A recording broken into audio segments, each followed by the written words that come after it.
Dans cette leçon, vous allez découvrir le langage Java. Pour cela, nous allons parler de la création du langage, par qui, quand, pour quelles raisons, et quels sont ses avantages. Pour finir, nous allons également voir pourquoi il s'agit d'un langage très populaire et pourquoi.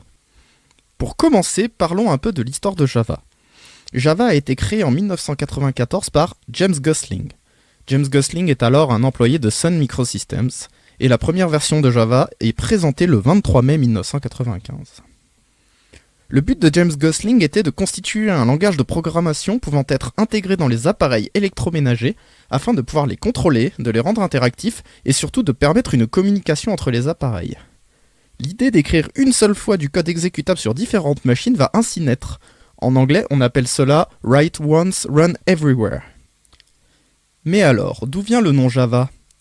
En fait, c'est en lien avec la boisson préférée des développeurs, c'est-à-dire le café. Dit comme ça, ce n'est vraiment pas évident, mais l'inspiration vient de l'île Java, qui est elle-même productrice de café. Ainsi, vous comprenez pourquoi le logo Java est une tasse de café. Terminons ce parcours de l'historique de Java avec un rapide coup d'œil sur l'historique des versions depuis Java 6. Ce sera largement suffisant pour comprendre l'évolution dans la fréquence des mises à jour du langage. Comme vous pouvez le remarquer, entre Java 6 et Java 9, des années s'écoulent avant de pouvoir passer à la version suivante. Mais depuis Java 9, tout s'accélère. On peut passer à la version suivante après 6 mois. C'est très important aujourd'hui de pouvoir compter sur les mises à jour régulières car c'est beaucoup plus facile de migrer les projets existants. Cela aide à limiter les problèmes, d'autant plus que les mises à jour de Java apportent très peu de changements cassants. Posons-nous maintenant la question suivante. À quoi sert Java ? L'une des grandes forces de Java, à l'instar d'un langage comme Python, est qu'il est possible de travailler sur tout type de projet. Nous allons d'abord commencer par nous intéresser à l'usage le plus répandu, c'est-à-dire réaliser des applications côté serveur. Il existe aujourd'hui des frameworks très complets sur le marché et bien souvent ils sont open source. La deuxième utilisation de Java très répandue, c'est le développement d'applications mobiles. Depuis 2019, Google a changé le langage par défaut pour Kotlin. Cependant, il est toujours possible de développer en Java ou même d'utiliser les deux langages en même temps. Si vous vous rappelez bien, en début de leçon, nous avons vu que Java avait d'abord été conçu pour les systèmes embarqués. Il est par exemple tout à fait possible de développer du code sur un Raspberry Pi, que l'on intègre ensuite dans un objet connecté, et le tour est joué. Une autre utilisation est le développement d'applications lourdes.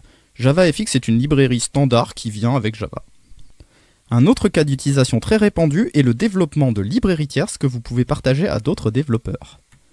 Pour finir, il est également possible de développer des jeux vidéo comme en atteste Minecraft qui est aujourd'hui un succès planétaire. Les utilisations de Java sont très vastes et il existe très probablement des exemples qui n'ont pas été cités ici. A noter que Java est quand même très apprécié pour réaliser des applications business dans la finance par exemple. Il est donc possible de faire énormément de choses avec Java. Mais qu'en est-il de sa popularité ? Comme le montre ce graphique, depuis le début des années 2000 jusqu'à aujourd'hui, Java est resté l'un des langages de programmation les plus populaires au monde. C'est un fait particulièrement remarquable qui montre que le langage est très rarement un mauvais choix de technologie pour se lancer sur un nouveau projet. C'est bien beau de dire que Java est un langage populaire, mais pourquoi donc ? La première raison est qu'il s'agit d'un langage de haut niveau. Mais qu'est-ce qu'un langage de haut niveau, me direz-vous ? Il s'agit d'un langage qui a une syntaxe très proche de celle du langage humain. Cela facilite grandement l'apprentissage du langage, ainsi que la facilité à maintenir le code produit. De plus, vous n'aurez pas à gérer manuellement la mémoire, à l'inverse d'un langage comme le C.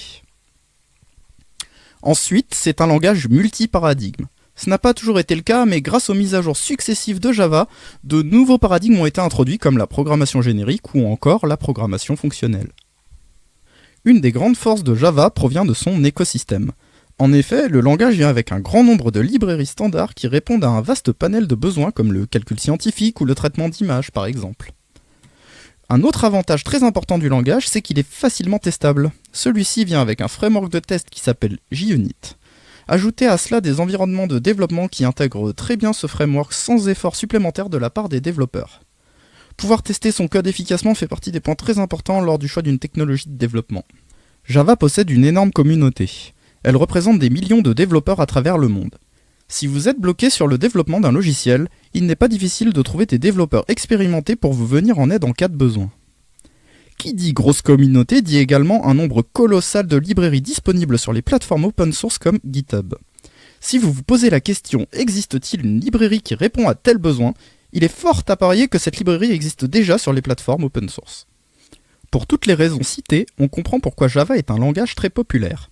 Si vous décidez de démarrer un projet avec Java, ce ne sera pas une erreur. Au vu de l'historique du langage ainsi que de la vaste communauté qui l'entoure, le langage n'est pas près de disparaître.